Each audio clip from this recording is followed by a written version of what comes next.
नमस्कार साथियों, सारथी पाठशाला में आप सब लोगों का हार्दिक स्वागत है। हम संस्कृत साहित्य के एक महत्वपूर्ण ग्रंथ किरातार्जुनीयम के संक्षिप्त कथानक और संक्षिप्त परिचय के साथ उपस्थित हो चुके हैं, तो कॉपी पेन लेकर आप भी तैयार हो जाइए। ये जो किरातार्जुनीयम ग्रंथ है, महत्वपूर्ण ग्रंथ है यूपी टेट परीक्षा की दृष्टि से। विगत परीक्षाओं में इस ग्रंथ से कई बार प्रश्न पूछे जा चुके हैं और आगामी परीक्षा में भी इस ग्रंथ से प्रश्न संभावित हैं।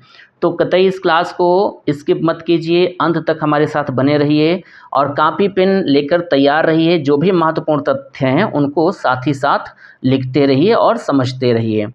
चलिए शुरुआत करते हैं किरातार्जुनीयम की। सबसे पहले हम इसके संक्षिप्त कथानक की बात कर लेते हैं, तो संक्षिप्त परिचय की बात कर लेते हैं, क्षमा चाहेंगे। तो इसके लेखक कौन हैं, अगर ऐसा पूछा जाता है और पूछा जा चुका है प्रीवियस ईयर में, तो किरातार्जुनीयम के लेखक कौन है? भारवी हैं। इसकी विधा क्या है? ये नाटक है, कथा है या महाकाव्य है? तो ये महाकाव्य है।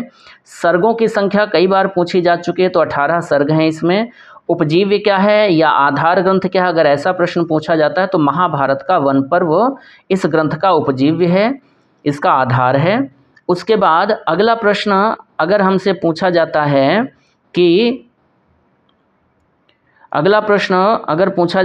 कि इसका कथानक क्या है, तो इसका कथानक है अर्जुन द्वारा भगवान शिव की तपस्या से पाशुपत अस्त्र की प्राप्ति। यह इसका संक्षेप में कथानक है। प्रमुख पात्र कौन कौन से हैं? तो अर्जुन हैं, द्रौपदी, युधिष्ठिर, भीम, नकुल, सहदेव, श्री कृष्ण, वनेचर, सुयोधन अर्थात दुर्योधन, इंद्र और किरात वेशधारी शिव, व्यास और यक्ष आदि इसके प्रमुख पात्र हैं। आगे बढ़ते हैं तो हम बात करते हैं कि जो इस ग्रंथ का नायक है वह कौन है और किस प्रकृति का है, किस कोटि का है। तो नायक इसका कौन है, अगर ये प्रश्न आता है तो अर्जुन इसके नायक हैं और ये धीरोदात्त कोटि के या प्रकृति के नायक हैं। प्रतिनायक के रूप में हम किसे देखते हैं? किरात वेशधारी शिव हमको प्रतिनायक के रूप में यहाँ पर इस ग्रंथ में दिखते हैं। नायक की प्रकृति धीरोदात्त है और इस ग्रंथ की नायिका अगर पूछी जाती है तो कौन है? द्रौपदी हैं। इस ग्रंथ का मुख्य अंगी या प्रधान रस पूछा जाता है, अगर ऐसा प्रश्न आता है तो वीर रस इसका मुख्य रस है या अंगी रस है या प्रधान रस है। गौण रस या अप्रधान रस या अंग रस के रूप में हमें कौन सा रस दिखता है? श्रृंगार रस मिलता है। इस ग्रंथ की जो रीति है और जो इसका गुण है वो क्या है? तो इस ग्रंथ की रीति हमें मिल जाती है पांचाली और गुण क्या मिल जाता है? ओज गुण। अच्छा, जब रस है वीर तो वीर रस है, इसलिए गुण तो स्वाभाविक है, ओज गुण होगा। और किरातार्जुनीयम के प्रथम सर्ग में अगर हम देखें तो हमें वैदर्भी रीति के दर्शन होते हैं। वैसे तो रीति कौन सी है? पांचाली, लेकिन प्रथम सर्ग में हमें वैदर्भी रीति भी दिखाई देती है। बृहत्त्रयी में प्रथम स्थान पर परिगणित यह महाकाव्य है। जो बृहत्त्रयी है, बृहत्त्रयी में जो 3 ग्रंथ आते हैं उनमें पहला ग्रंथ जो है वो किरातार्जुनीयम में ही है और सर्गों की संख्या कितनी है इसमें? 18 है। भारव के इस किरातार्जुनीयम ग्रंथ का जो प्रारंभ है वह श्री शब्द से हुआ है। अर्थात अगर ये प्रश्न पूछा जाता है कि किरातार्जुनीयम में किस शब्द से शुरुआत होती है, तो श्री शब्द से इसकी शुरुआत होती है और इसके प्रत्येक सर्ग के अंतिम श्लोक में किस शब्द का प्रयोग हुआ है? लक्ष्मी का। मतलब सर्गांत जो होता है वो लक्ष्मी शब्द से होता है। ग्रंथ के प्रारंभ में श्री शब्द का प्रयोग हुआ है और सर्गों के अंत में किसका प्रयोग हुआ है? लक्ष्मी शब्द का प्रयोग हुआ है। किरातार्जुनीयम के प्रथम सर्ग में छंद कौन सा है, ये प्रश्न पूछा जा चुका है विगत परीक्षा में, तो हम किसको लिखेंगे? वंशस्थ को लिख देंगे। 1 से लेकर 44 श्लोकों तक वंशस्थ छंद है। कुल श्लोक कितने हैं? 46 हैं, 46 हैं, जिनमें से 1 से लेकर 44 श्लोकों तक वंशस्थ छंद का प्रयोग किया गया है। अब हम बात करते हैं इस किरातार्जुनीयम ग्रंथ के संक्षिप्त कथानक की। तो संक्षिप्त कथानक किरातार्जुनीयम में कौरवों पर विजय प्राप्ति के लिए अर्जुन का हिमालय पर्वत पर जाकर तपस्या करना और किरात वेशधारी शिव से युद्ध और प्रसन्न हुए भगवान शिव से पाशुपत अस्त्र की प्राप्ति का वर्णन इस ग्रंथ में हमें मिलता है। सर्गों के अनुसार कथानक निम्नवत है। अगर हम एक एक सर्ग की बात करें तो एक एक सर्ग या प्रत्येक सर्ग का कथानक जो अलग अलग है उसको हम आगे देख रहे हैं। 18 सर्ग हैं, जिनमें से पहले सर्ग का कथानक हमें क्या मिलता है? हस्तिनापुर भेजे गए वनेचर का। एक वनेचर है जिसको युधिष्ठिर ने कहाँ भेजा है? हस्तिनापुर भेजा है। किस लिए भेजा है? क्योंकि युधिष्ठिर को पता है कि वन की अवधि जो है वह समाप्त करने के पश्चात भी दुर्योधन के द्वारा उनका राज्य उन्हें वापस नहीं मिलेगा, और वो राज्य वापस करने के लिए फिर युद्ध करना पड़ेगा, और युद्ध करने के लिए अपना जो शत्रु है उसकी शक्ति को जानना बहुत आवश्यक है। तो दुर्योधन की शक्ति क्या है, दुर्योधन का अपनी प्रजा, अपने पड़ोसी राजाओं के प्रति आचरण कैसा है, ये सब कुछ जानने के लिए युधिष्ठिर ने एक वनेचर को नियुक्त किया था। वह वनेचर दुर्योधन के समस्त समाचारों को जान करके द्वैत वन में युधिष्ठिर के पास वापस आता है, और द्वैत वन में युधिष्ठिर के सामने दुर्योधन के समस्त वृत्तांत को सुनाता है। तो हस्तिनापुर भेजे गए वनेचर का द्वैत वन में आकर के युधिष्ठिर से मिलना और दुर्योधन के शासन प्रबंध का वर्णन तथा युधिष्ठिर के लिए द्रौपदी का उत्तेजनापूर्ण कथन।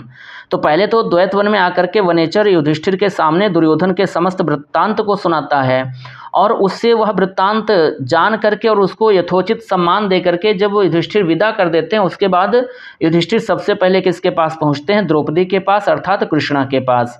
और द्रौपदी के सामने दुर्योधन के समस्त वृत्तांत जब सुनाते हैं तो द्रौपदी उत्तेजित होकर के युधिष्ठिर को उत्तेजनापूर्ण कथन सुनाती हैं, अर्थात उनको उत्तेजनापूर्ण बातें कहती हैं, अर्थात क्रोध में आकर के, आवेश में आकर के उनको बहुत खरी खोटी सुनाती हैं।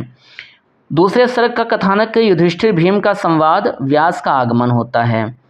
द्रौपदी के पश्चात युधिष्ठिर और भीम की बातचीत होती है, संवाद होता है, और इसी मध्य में व्यास का आगमन होता है। तीसरा सर्ग जो है इसमें युधिष्ठिर व्यास का संवाद होता है। व्यास द्वारा अर्जुन को पाशुपत अस्त्र की प्राप्ति के लिए हिमालय पर जाकर तपस्या करने का आदेश दिया जाता है, और इसी क्रम में अर्जुन जो हैं वो तपस्या के लिए हिमालय जाने हेतु प्रस्थान करते हैं। आगे चौथा सर्ग हमें मिलता है जिसमें शरद ऋतु का वर्णन है। शरद ऋतु का वर्णन किस सर्ग में है, तो ये चौथे सर्ग में है, ठीक है। और पांचवें सर्ग में हिमालय पर्वत का वर्णन मिलता है। छठे सर्ग में हिमालय पर अर्जुन की तपस्या और उनकी तपस्या में विघ्न डालने के लिए इंद्र द्वारा अप्सराओं को भेजे जाने का वर्णन प्राप्त होता है। इसके बाद सातवां सर्ग शुरू होता है जिसमें इंद्र के द्वारा जो भेजी गई अप्सराएं हैं और जो गंधर्व हैं, तो उनके आने और उनके विलासों का वर्णन है। वो आते हैं जहाँ अर्जुन तपस्या कर रहे होते हैं, और वहीं पर अर्जुन की तपस्या में विघ्न डालने के लिए नाना प्रकार की क्रीड़ाएं, नाना प्रकार के विलास, नाना प्रकार की भंगिमाएं वो करते हैं। आठवें सर्ग में गंधर्वों और अप्सराओं का उद्यान विहार और जल क्रीड़ा है। आठवें सर्ग में उद्यान विहार करते हैं, उद्यान में घूमते हैं, नाना प्रकार की क्रीड़ाएं करते हैं, और वहाँ जो बने हुए तालाब जलाशय हैं उनमें वो जल क्रीड़ा करते हैं। नवा सर्ग हम देखते हैं जिसमें हमें वर्णन मिलता है किसका, तो नवें सर्ग में सायंकाल और चंद्रोदय वर्णन प्राप्त होता है। सूरत वर्णन तथा प्रभात वर्णन भी इसमें मिलता है। 10वें सर्ग में वर्षा आदि का वर्णन है, अप्सराओं का चेष्टा वर्णन है तथा उनका प्रयत्न वैफल्य है। अप्सराओं ने विभिन्न प्रकार की चेष्टाएं की, विभिन्न प्रकार के प्रयत्न किए, लेकिन अर्जुन की तपस्या में वो जब विघ्न नहीं डाल पाए तो उनके सारे प्रयत्न, सारे प्रयास, सारी चेष्टाएं विफल हो जाती हैं। किस सर्ग में? 10वें सर्ग में। और जब अप्सराओं की सारी चेष्टाएं विफल होती हैं तो इंद्र जो हैं वो मुनि के रूप में एक ऋषि का रूप धारण करके इंद्र का आगमन होता है। इंद्र और अर्जुन का संवाद होता है। इंद्र का पाशुपत अस्त्र की प्राप्ति के लिए अर्जुन को शिव की आराधना करने का उपदेश दिया जाता है। अर्जुन की तपस्या, अब इंद्र के आदेशानुसार अर्जुन शिव की तपस्या में लीन हो जाते हैं, और अर्जुन की तपस्या जब होती है, शुरू होती है, तो उनकी परीक्षा लेने के लिए शिव के द्वारा शूकर के रूप में मूक दानव को भेजा जाता है अर्जुन का वध करने के लिए। तो शूकर के रूप में, वराह के रूप में मूक नामक दैत्य या दानव अर्जुन के वध के लिए आता है, तथा किरात वेशधारी शिव का भी वहीं पर आगमन होता है। किस सर्ग में? 12वें सर्ग में। 13वें सर्ग की जो कहानी है, कथा है, वो ये इस प्रकार से है। इस सर्ग में शूकर रूपधारी मूक दानव पर शिव और अर्जुन के बाणों का प्रहार।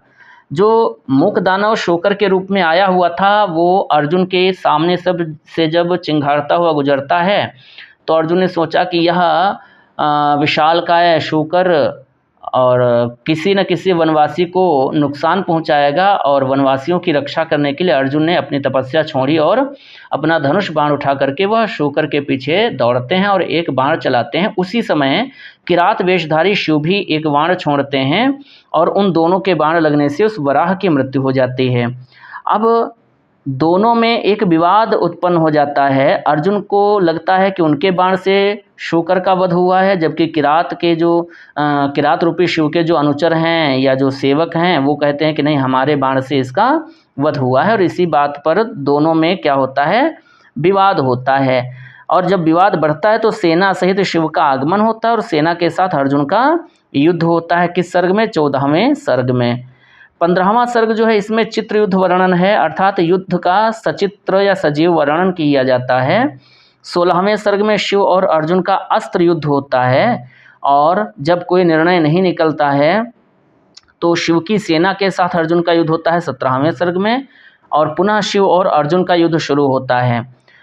18वां और अंतिम सर्ग जो है इसमें अर्जुन और शिव का बाहु युद्ध दर्शाया जाता है। शिव का वास्तविक रूप में प्रकट होना इसी सर्ग में हमें दिखाई पड़ता है। तो शिव जो है वो वास्तविक रूप में इसी सर्ग में प्रकट होते हैं, और जब शिव अपने वास्तविक रूप में आ जाते हैं तो इंद्रादि का आगमन होता है, अर्थात इंद्रादि जो देवता हैं उनका भी आगमन होता है। अर्जुन को शिव के द्वारा पाशुपत अस्त्र प्रदान कर दिया जाता है, तो अर्जुन पाशुपत अस्त्र की प्राप्ति कर लेते हैं। अच्छा, जब शिव के द्वारा पाशुपत अस्त्र प्रदान किया गया अर्जुन को, तो वहाँ पर आए हुए जो इंद्रादि देवता थे उन्होंने भी अपने अपने विभिन्न प्रकार के अस्त्र अर्जुन को प्रदान कर दिए, और इस तरह से सफल मनोरथ, अर्थात मनोरथ, जिस मनोरथ से तपस्या करने के लिए हिमालय क्षेत्र में अर्जुन गए थे वह मनोरथ उनका पूर्ण होता है। और इस प्रकार से सफल मनोरथ अर्जुन युधिष्ठिर के पास वापस पहुंचते हैं, और यहीं पर इस ग्रंथ का क्या हो जाता है, समापन हो जाता है। उम्मीद करते हैं ये कथानक आपको समझ में आ गया होगा। इसके जो भी महत्वपूर्ण तथ्य हैं वो आप लिख लीजिएगा, और यहाँ से कई बार विगत परीक्षा में प्रश्न आ चुके हैं, महत्वपूर्ण कथानक है ये, तो नोट कर लीजिएगा और एक बार इस क्लास को दोबारा देख सकते हैं। हम पुनः मिलेंगे ऐसे ही कुछ महत्वपूर्ण तथ्यों के साथ, प्रश्नों के साथ अगली क्लास में। तब तक आप पढ़ते रहिए।